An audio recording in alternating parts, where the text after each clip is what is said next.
Good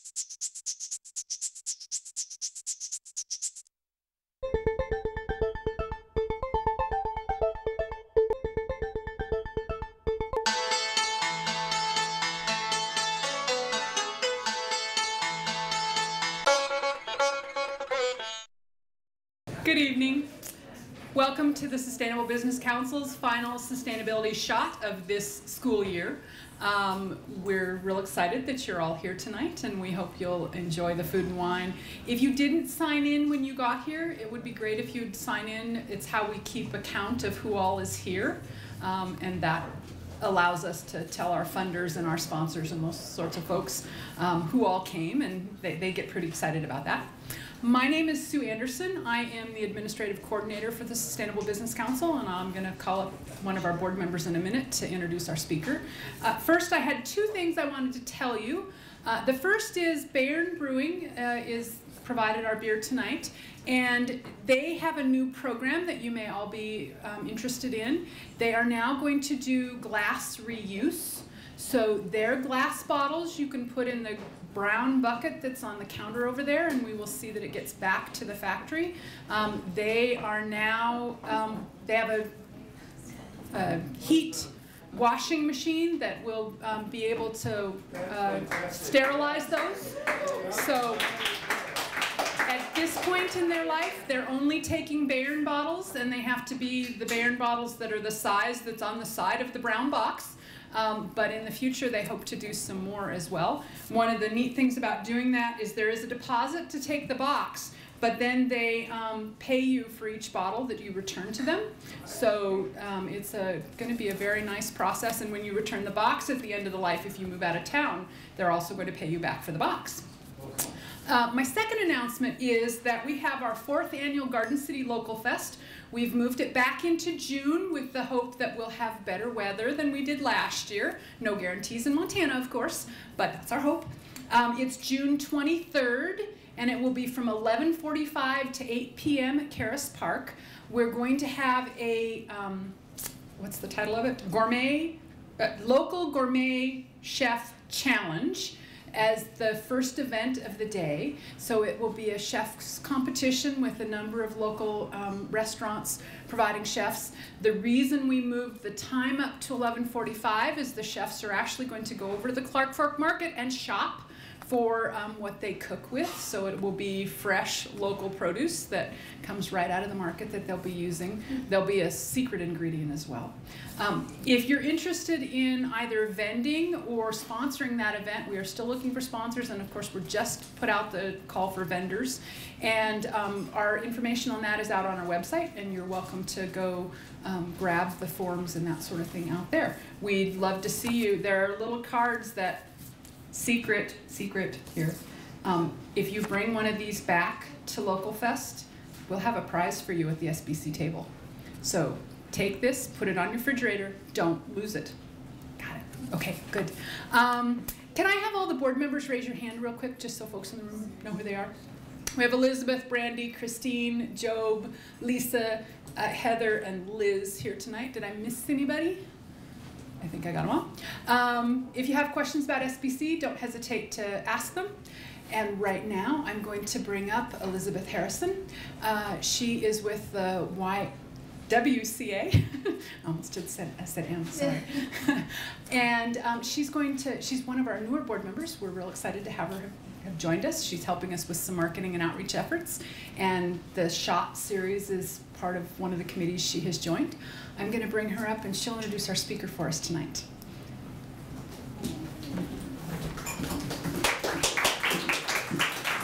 Thank you. So I did just want to tell you a little bit about what this series is.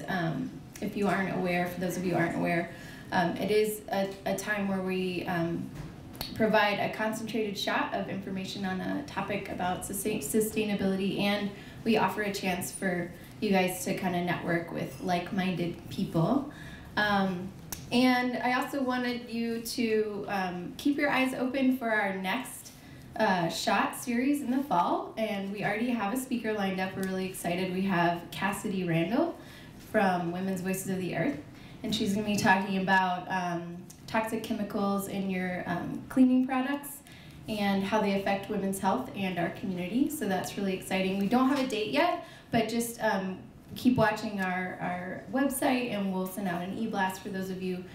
Do we have a place to sign up for our email list here? Yes, that's the sign-in okay. at the front door. You can check if you want to be on the yeah. email list. Then you can get, there you go, our information, or we can get you our information about all of our events. Also, I just want to say a warm welcome to Molly Bradford. We're really excited to have her here tonight. Molly is the marketing director for SBS Solar, and she has helped. She's been a long time SBC supporter, and she's helped with our STS trainings. So we're really excited to have her here giving a presentation. I first met Molly through the YWCA, and I can attest to her awesomeness. In terms of marketing and everything else, and she was a real help to and mentor to me. So thanks, Molly.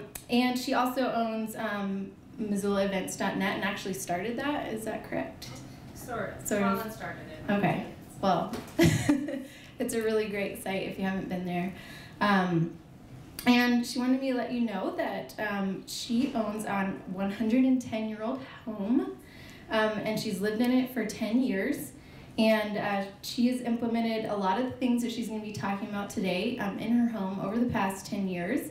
And as a result, she's reduced her bill from $175 to $106 a month. So she says that she lives it and she likes it. So without further ado, Molly Bradford, thank you.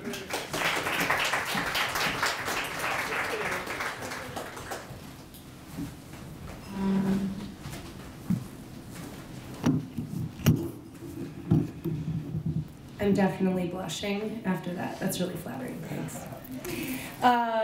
If you guys can't see this and you think you'd like me to shut the blinds or the drapes, or if someone wants to just shut the drapes, I think it might be a little bit easier. That would be great. Oh, yeah. And this is a really great screen, but I think for those of you back there on the back side of the bar, you probably can't see it at all. And there is some seating we can move around and plenty of standing room. And I don't think I smell, so you could stand over here next to me. But if you guys are back there and you want to come forward so you can see the screen better, that would be great. So I probably should have titled this Unraveling Incentives opposed to just tax mysteries, because it's more than just tax incentives that exist today. But first, what I want to just talk a little bit about very briefly is why I was even asked to come. Do I have any street cred? Sort of. I'm good at marketing. I live in this old house. I've implemented a lot of this on my own. But I work for a company, SBS Solar, that does renewable energy, primarily solar PV, which for those of you who don't know me is the abbreviation for photovoltaic, and that is solar energy. There's also solar thermal, which is hot water production. We also have a great geothermal partner that we work with, and some great HVAC and energy retrofitting partners that we work with beyond the services that we can do outside of our own business.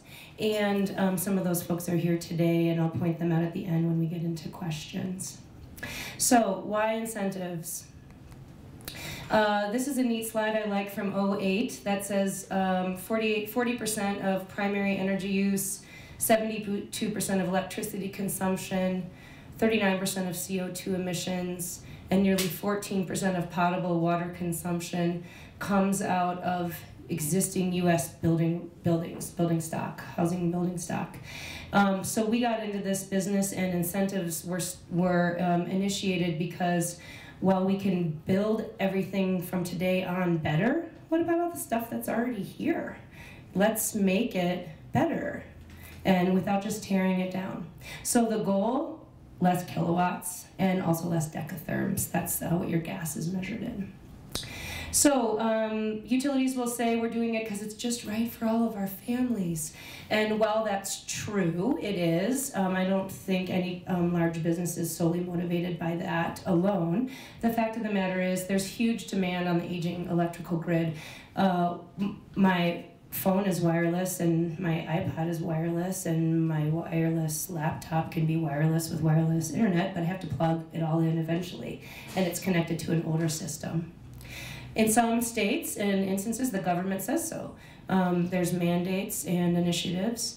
And the bottom line, energy efficiency is cheaper than building power plants. For every $1, or let's explode that a few decimal points, for every $1,000 that's invested in renewable energy implementation on our homes, the energy utilities save $10,000 that they would have to put into building another plant.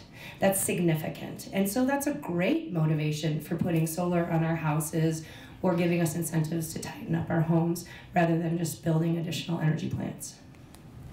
So I'm going to blow through some of the types of renewable energy and energy efficiency upgrades that qualify for tax incentives and utility rebates. And then from there, I'm going to break them down by category, then I'm going to re-lump them, residential or commercial, and then we're going to do some math. And I'm sure a lot of you guys don't love math, but I do, and I actually got my degree in math.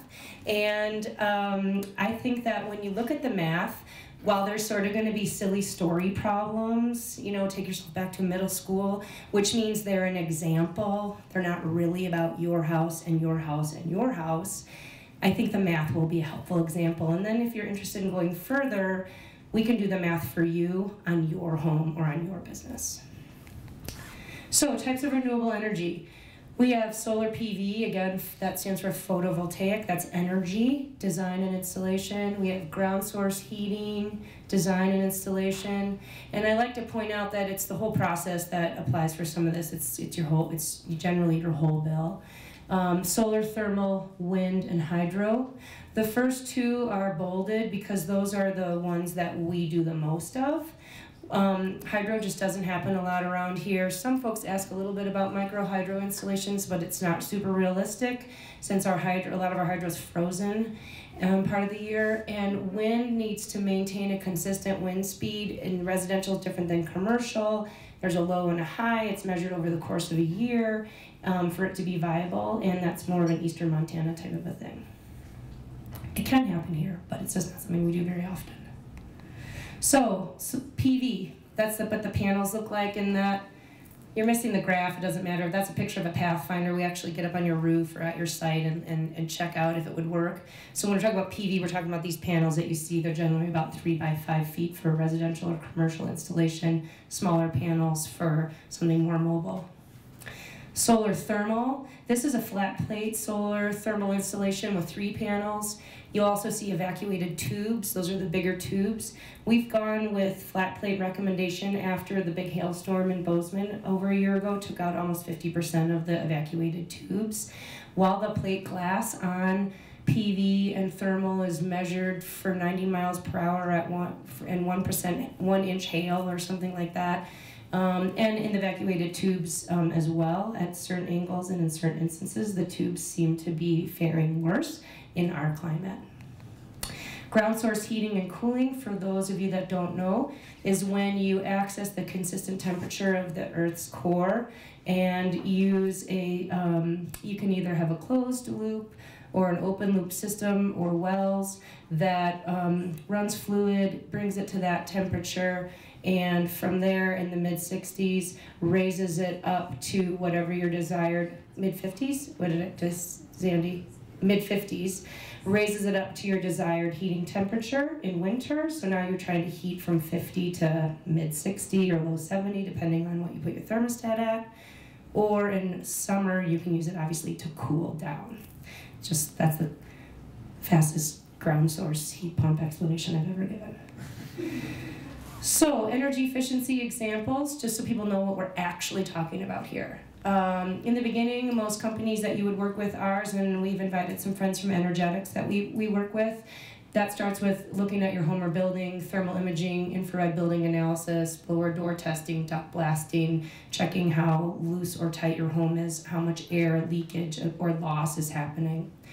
So some of the examples of retrofitting would be insulation, attic, rim joist, wall, air infiltration, and from that point, and then also heat recovery vents or HRVs, ground vapor barrier insulation, so that would be the vapor barrier around the base of your home, window replacement or upgrades, obviously to higher efficiency windows, and high efficiency furnace and or hot water heater upgrades.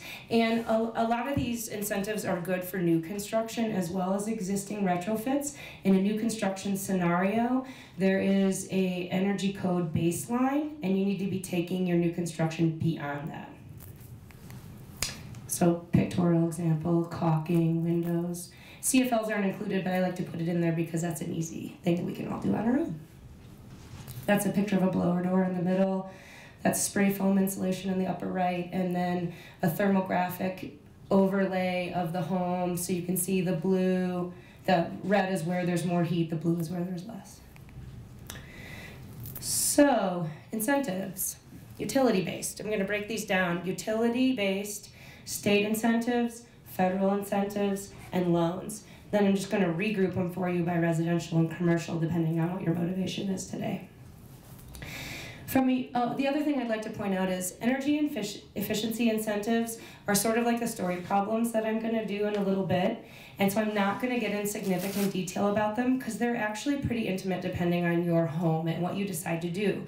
You may already have a high efficiency furnace and you're not going to go there. You're actually looking at insulation, or you're putting on an addition and you want to know what you have, what to do with that and how it relates to this. And there are too many scenarios for us to talk about today in a really meaningful way. So I'm going to gloss over a little bit of that. And then afterwards, if you have projects that you're working on right now or some specific questions, I'm going to direct you to our efficiency guys to talk about those, because it would be just too hard for me to talk about all the different incentives and what they mean right now. But on the bottom, what I want to point out is Northwestern Energy offers commercial and residential efficiency rebate programs for both electricity and gas reduction. And you often hear those referred to as the E+ business or the E+ residential programs. So if you're on their website looking for that stuff, or they have some pretty decent flyers about it, that's what we're talking about in this instance. From a utility grant standpoint, there's again, with the custom business efficiency program, they have some further things that you can do if you're looking at really large scale implementation, but I don't think that that's what we're talking about here. The basic grants that people are most interested in right now, Northwestern Energy customers through their USB Renewable Energy Fund are able to get up to $6,000 grant for solar photovoltaic, solar PV installs. That is $3 per watt up to a 2 kW system, a 2 kilowatt system. So if you're below 2 kilowatts, that $6,000 sizes down at $3 a watt. If you're a 2 kilowatt system or larger, it caps at $6,000. That's pretty significant. When I started at SPS 2 years ago, a basic 2 kilowatt system was nearly $18,000. This grant covered about a third of it, which is awesome. Today, that same system comes in at just around $11,000 or just under $11,000, which means this grant is covering nearly 50% of that system. As a result of that, we're actually recommending slightly larger systems with an oversized inverter so that you can upgrade into a larger system without having to replace your inverter a few years down the road. So we think it maximize the grant and make your system more flexible for you and cover more of your home's energy since prices have come down. The cooperatives do not offer PV, they do ground source, and they offer a $3,000 grant, and that's for retrofit or new construction of geothermal. And I just want to explain why briefly. The cooperatives, which generally get their energy from Bonneville Power, are hydroelectric. It's already considered a fairly clean energy, and their rates are at about 6 cents a watt, where ours on Northwestern are mostly coal-fired, and they're at around 11 cents. So they're cleaner and at half the price. So their motivation, and also you'll find that in town, people usually, electricity and gas are both coming from Northwestern. Out of town, there are a lot of customers that are still on propane or other heat sources, and a geothermal furnace can be up to 200 to 300% more efficient than wood or propane or other sources like that. So and a ground source heat pump can raise someone's electricity bill in the average home almost by double or more, but their feeling is our electricity is cheap, it's fairly clean, let's get you off propane, which is really expensive. And if your electric bill goes up even twice, you're still saving almost $150 or $160 a month, no problem. So that's pretty cool. We'll go through that in our math problem. So residential state incentives, tax credits in this instance. I just want everyone to know I'm not an accountant. So you really have to discuss this with your accountant in the end. I'm not an accountant. Did y'all get that? Personal tax credit for residential RE, renewable energy, that's RE systems. For the state, personal credit, $500 per individual taxpayer or $1,000 per household. So if you and your spouse, you and your partner both work, you can get $1,000. And the excess credit can be carried forward over a few years. Property tax exemption, you can also do 100% of the value of your renewable energy system, up to $20,000 for a single family residence. That's pretty cool. These enhanced systems that we talk about are between $12,600 and $18,000, and so that fits into that realm. Personal tax credit energy conservation installation. This is 25% of the cost of capital investment, so of the actual products, with a maximum incentive of $500 per individual or up to $1,000 for married couple filing jointly. And the residential geothermal systems credit is 100% with a maximum incentive of $1,500. It cannot be used in the year in which the system was installed, but it can be carried forward for the 7 succeeding years. And from a commercial standpoint, it's the same property tax exemption, but up to $100,000 for non-residential. And that's because they figure businesses would be in a situation to install a larger system. Yeah, Anita? Molly, on the property tax exemption, can that $20,000 be carried over? Gosh, that's a good question. You know, let me look that up on my phone afterwards. When there's this page with resources, and I was going to provide this via PDF show to you guys if you wanted to, or anybody wants an email to them. But we use a site called Desire, and it'll be up here, DSIRE, and the site's Desire, DSIREUSA.org.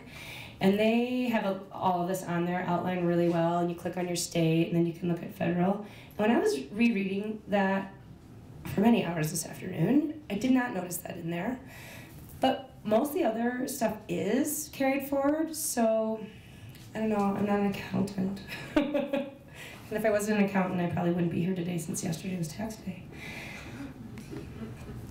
So, on to federal.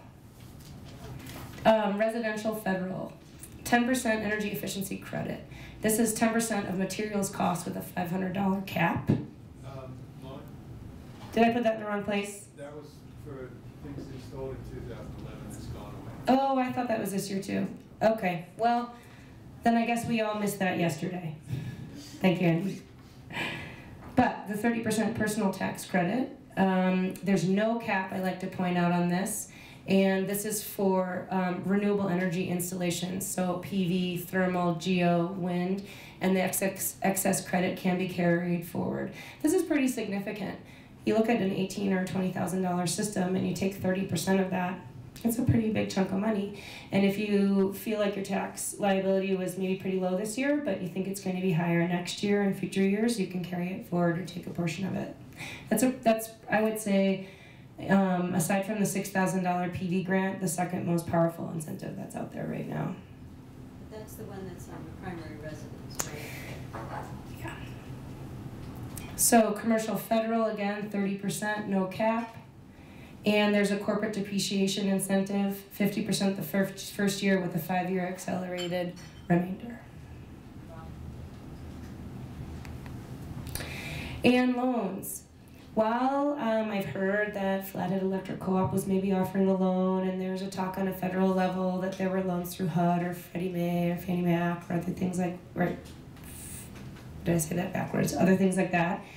I think that, Freddie Mac, Fannie Mae, I think that right now, this loan at 3.75% over 10 years, which is offered by our state, and it was originally started through the American Recovery and Reinvestment Act with ARA money, and has been extremely successful. In fact, this year they're expecting that there will be more applications than there are funds, which is awesome. That's exactly what should be happening. You can when it first started, you could take it, I think, up to 60,000. They've lowered it to 40. It was a little bit looser in the beginning, and now there's been a more mass adoption. And they lowered it last year from 4%, this year to 3.75%. So I'll show you in the story problem what this actually means. Before I go on to the math, are there any questions right now? I'm trying to keep it at 15 to 20 minutes, I think, right? That was the... So resources, here's Desire, database of state incentives for renewables and efficiency. And it's at the top, desireusa.org. The revolving loan fund, I have a couple brochures on with me, but you can also go to energizemontana.com. And on the left-hand side in the sidebar, you'll find the link for the Renewable Energy Revolving Loan Fund. Instead of telling you exactly what that site is, because it's really long and confusing, just go to Energize Montana, look in the left-hand column.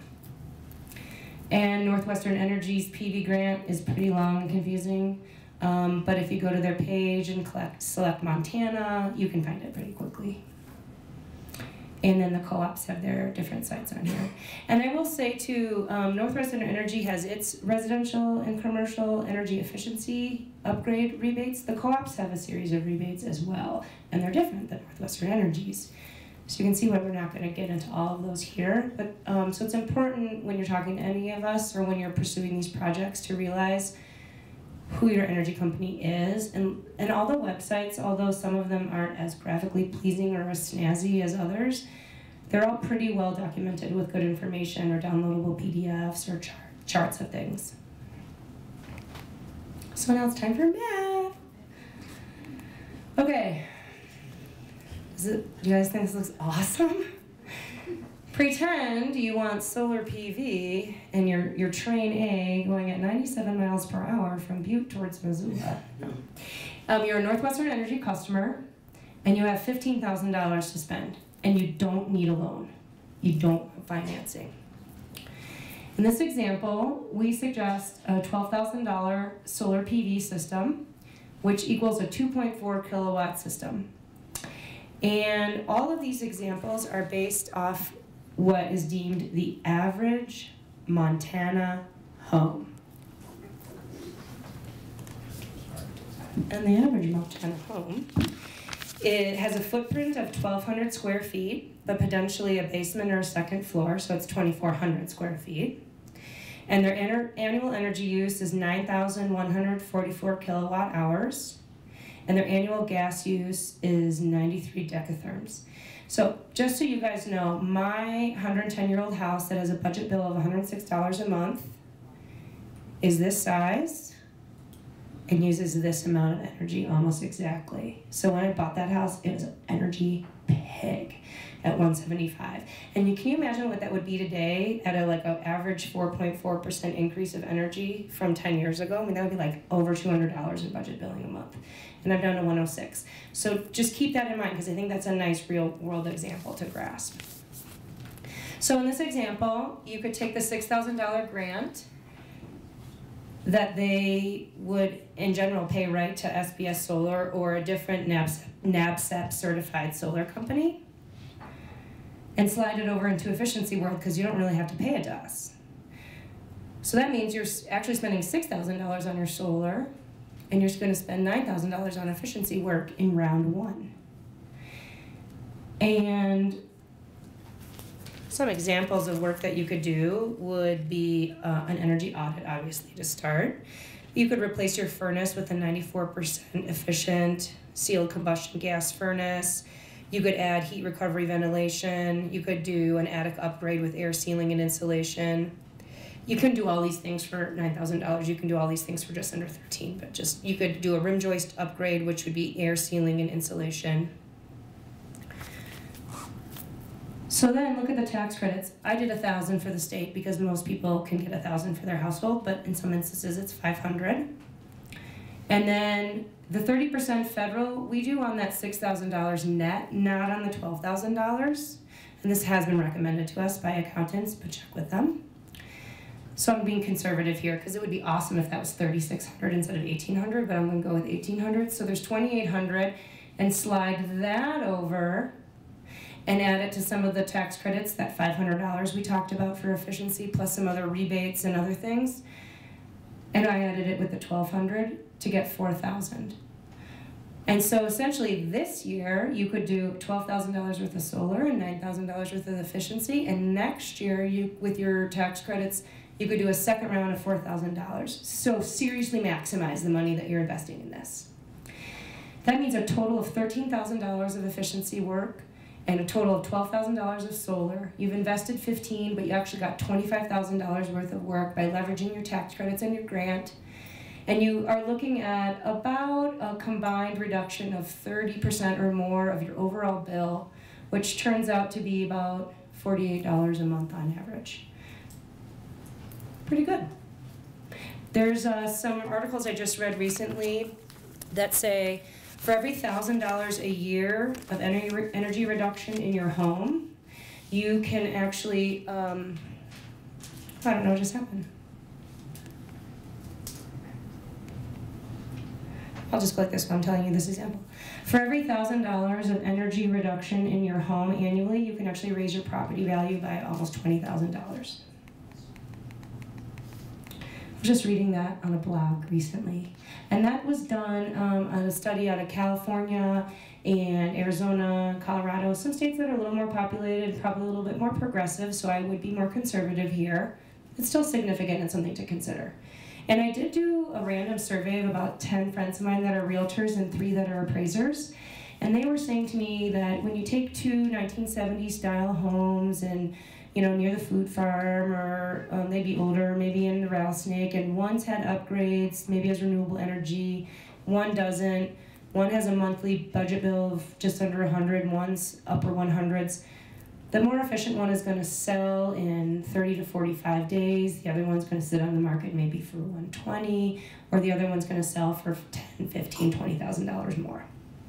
So people are noticing that in town. That's just my random survey.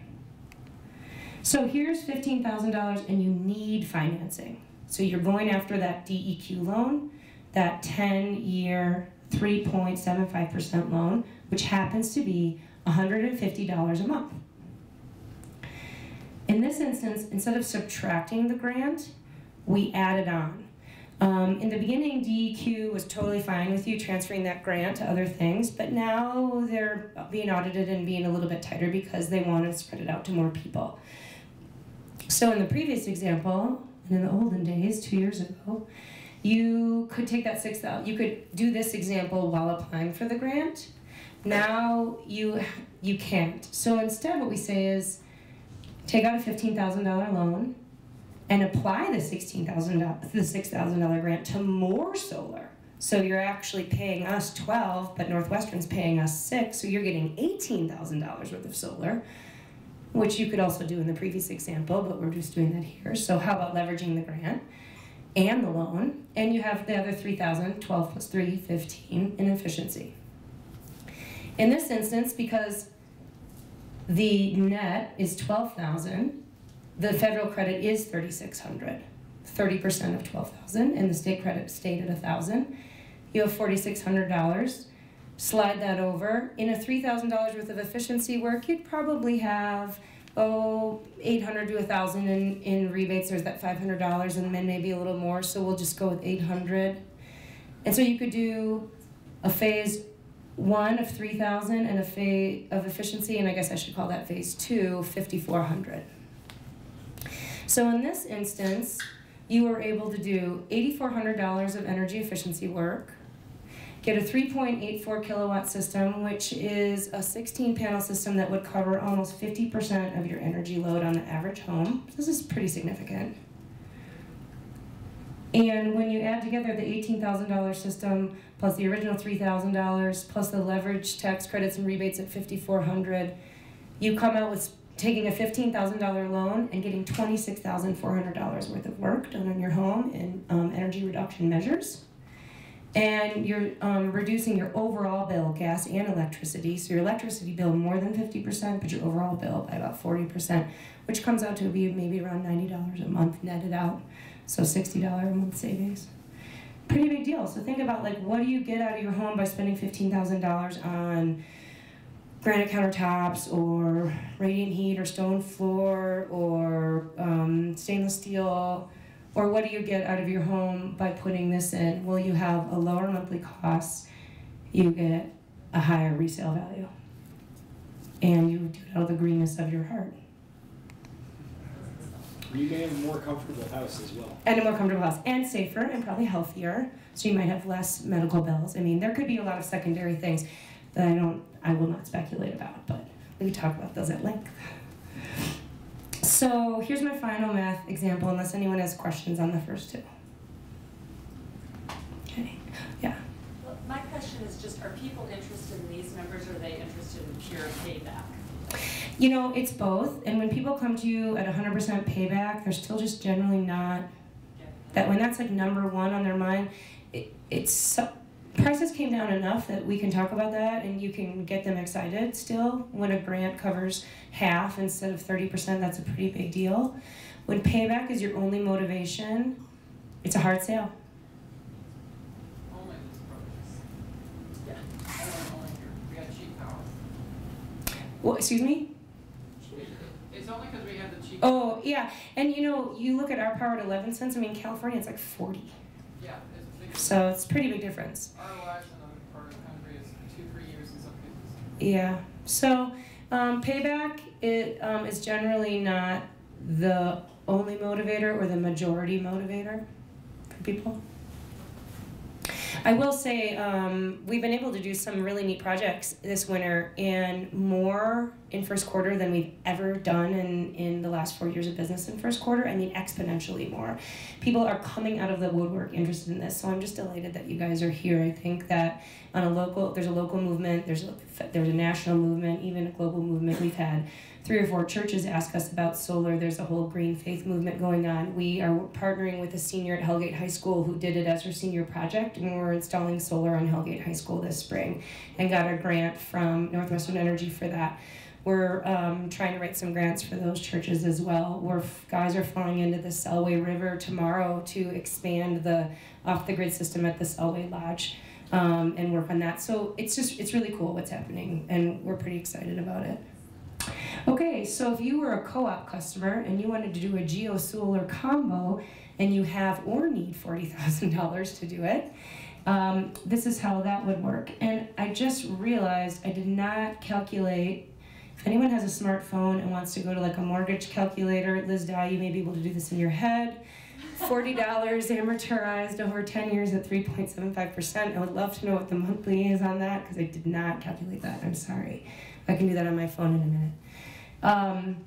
In this instance, you could break out that $40,000 into 29 to geo. We usually say it's 30 or 29,000, 1,000 in some base efficiency work, and 10,000 into solar PV.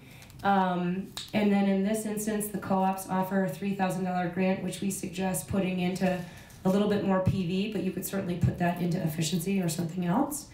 So now your 27,000 goes to geo, your 13,000 goes to PV. That's about a 2.9 system. And then the tax credits are huge. Look at that, $9,100 because that geo has no cap on 30%. Slide that over with the 30% on the PV, and you have $13,000 you could leverage in addition efficiency work. Clearly, you could put that into solar. You could put that into anything. Pay off high interest, credit card debt, whatever. But we're just talking, here for this sake, put it into efficiency round 2. Now you're at to $14,000 of efficiency work, and you're at $13,000 worth of solar, and $29,000 worth of geo. And I realize I'm off by $1,000. Sorry, I think. Maybe I'm not. $40,000 spent, $56,000 in work. And it's about a $214 a month energy reduction. What happens in this instance is we assumed that this person was using about the average, a little above average for electricity, the average for electricity, but they were on propane. So this example is about propane. And in this example, when they put in the ground source heat pump, they pretty much double a little bit more than double their electricity usage from 9,000 kilowatt hours to 19,000, which sounds crazy, but remember, it's hydro and it's at 6 cents. They totally get rid of the propane.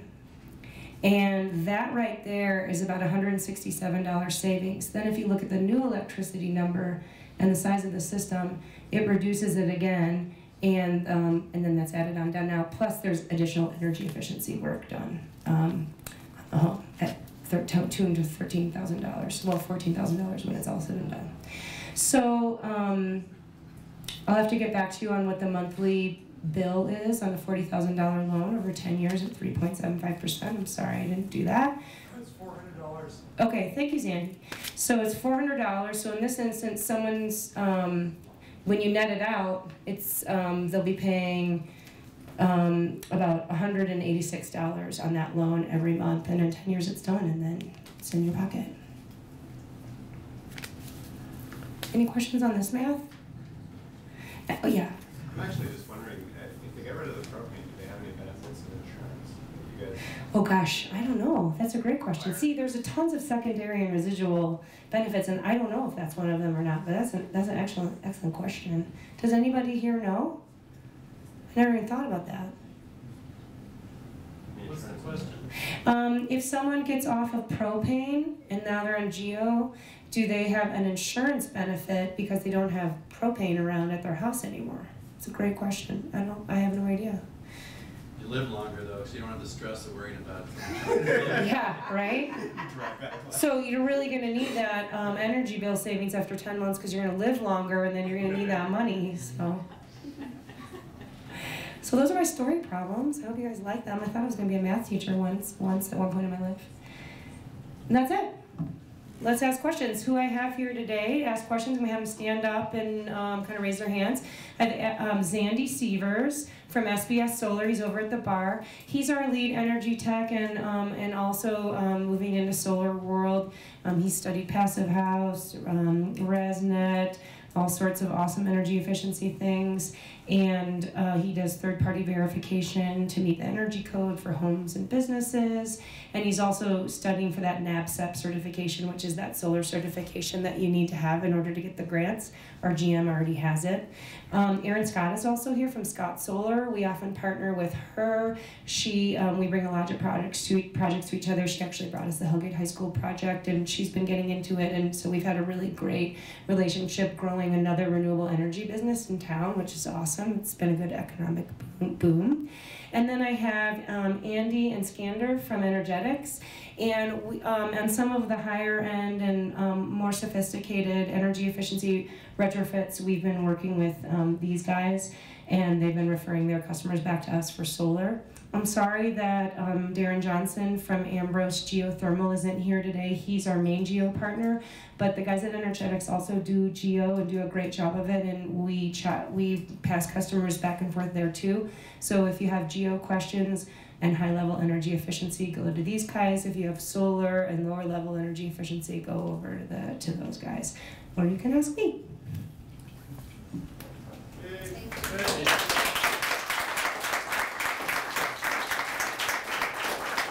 Oh, I do want to say one other thing.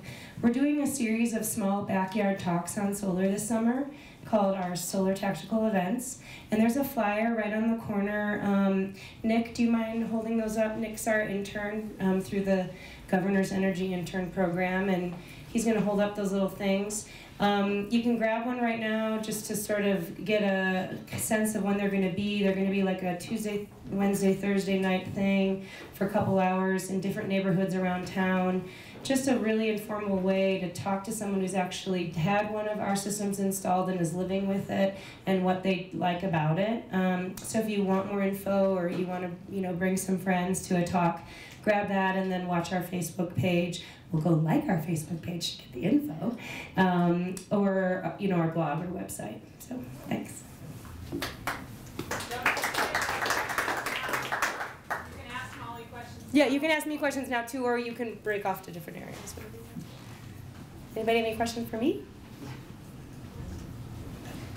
Yep, back there. For energy efficiency, if you're going to increase insulation in a home, is straw bale, like a straw bale wrap in an existing home, recognized by the rebate and credit? So the question is, if you're upping the insulation value of a home and using straw bale to do it, is straw bale recognized by the rebate programs? Andy Skander. Sure. Well, actually, I think there's a way you could persuade them. You can call straw bale cellulose insulation because it is cellulose, and depends on your existing insulation level. I think there's a way you can swing it. I'd like to say no. Northwestern Energy is very conservative, and they have very prescriptive rebates. Straw bale is not one of the installations that they recognize. So I agree with Andy on the basis that it's cellulose, but it's not. They're not going to push the rebate back for sure. Yeah. How about Yeah, what about the tax credit? Oh, yeah, I'm not sure about that. I don't know. I would say, though, that's a great question. I would say check out Desire, because they are pretty, not only are they very thorough on their site, but they have all the appropriate links to the pages on the federal or the state or the utilities websites that outlines it even further. Yeah. You're just a little bit too progressive with your straw bale. Anyone else? All right, well, I would say at this point then, just come grab us individually about your programs and what it is that you're looking at doing. Thanks.